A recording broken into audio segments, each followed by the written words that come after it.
भारत के प्रधानमंत्रियों का इतिहास 1947 से वर्तमान तक एक सिनेमाई डॉक्यूमेंट्री में आपका स्वागत है। आइए आजादी के उस ऐतिहासिक क्षण से शुरू करते हैं जहां से हमारे देश के नेताओं ने भारत को एक नई दिशा दी। भारतीय ध्वज की शान, संसद भवन की गरिमा और आजादी के वो ऐतिहासिक दृश्य जो हमें हमारे महान अतीत की याद दिलाते हैं। 1947 से आज तक भारत ने कई महान नेताओं को प्रधानमंत्री के रूप में देखा है जिन्होंने देश के भविष्य को आकार दिया है। सबसे पहले बात करते हैं भारत के पहले प्रधानमंत्री पंडित जवाहरलाल नेहरू की, जिनका कार्यकाल 1947 से 1964 तक रहा। नेहरू जी ने आधुनिक भारत की नींव रखी। उन्होंने लोकतंत्र और धर्मनिरपेक्षता को स्थापित किया। उनके नेतृत्व में देश ने पंचवर्षीय योजनाएं शुरू की, शिक्षा और विज्ञान पर जोर दिया गया और उन्होंने अंतर्राष्ट्रीय मंच पर गुटनिरपेक्ष आंदोलन का नेतृत्व किया। नेहरू जी के बाद आए लाल बहादुर शास्त्री 1964 to 1966। उनका छोटा कार्यकाल लेकिन जय जवान जय किसान का नारा आज भी प्रेरणा देता है। उनके नेतृत्व में भारत ने 1965 के युद्ध का सामना किया।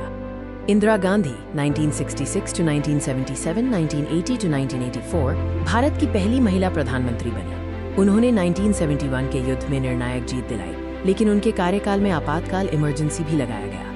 अब हम 1977 से 1990 के बीच के संक्रमण काल के नेताओं पर एक नजर डालते हैं जिन्होंने देश की बागडोर संभाली। इनमें मोरारजी देसाई 1977 to 1979, चौधरी चरण सिंह 1979-1980 और युवा नेता राजीव गांधी 1984 to 1989 शामिल थे, जिन्होंने संचार क्रांति की शुरुआत की। 1990 का दशक भारतीय राजनीति में उथल-पुथल और बड़े आर्थिक सुधारों का दौर था। इस काल में वी.पी. सिंह, चंद्रशेखर और पी.वी. नरसिम्हा राव जैसे नेता प्रधानमंत्री बने। नरसिम्हा राव जी के कार्यकाल में बड़े आर्थिक सुधार हुए, जिसने भारत को विश्व अर्थव्यवस्था से जोड़ा। हालांकि राजनीतिक अस्थिरता भी बनी रही। अब बात करते हैं अटल बिहारी वाजपेयी 1996, 1998 to 2004 की। एक कवि, एक ओजस्वी वक्ता और एक दृढ़ निश्चयी नेता।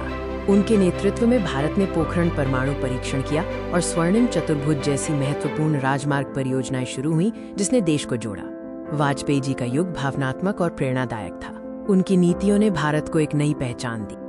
डॉक्टर मनमोहन सिंह 2004 to 2014 ने प्रधानमंत्री के रूप में कार्यभार संभाला। एक प्रतिष्ठित अर्थशास्त्री, उनके कार्यकाल में भारत ने निरंतर आर्थिक वृद्धि दर हासिल की। और अंत में हमारे वर्तमान प्रधानमंत्री नरेंद्र मोदी 2014 से वर्तमान तक। मोदी जी के कार्यकाल में digital India, make in India जैसी पहलों ने देश को डिजिटल और आर्थिक रूप से सशक्त बनाने पर जोर दिया। आज भारत वैश्विक मंच पर एक मजबूत शक्ति के रूप में उभर रहा है, जो उनकी दूरदर्शिता और वैश्विक नेतृत्व का प्रमाण है। इन सभी नेताओं ने मिलकर भारत को आज इस मुकाम तक पहुंचाया है। हमें उनके योगदान को हमेशा याद रखना चाहिए। देखने के लिए धन्यवाद। लाइक, शेयर और सब्सक्राइब करें।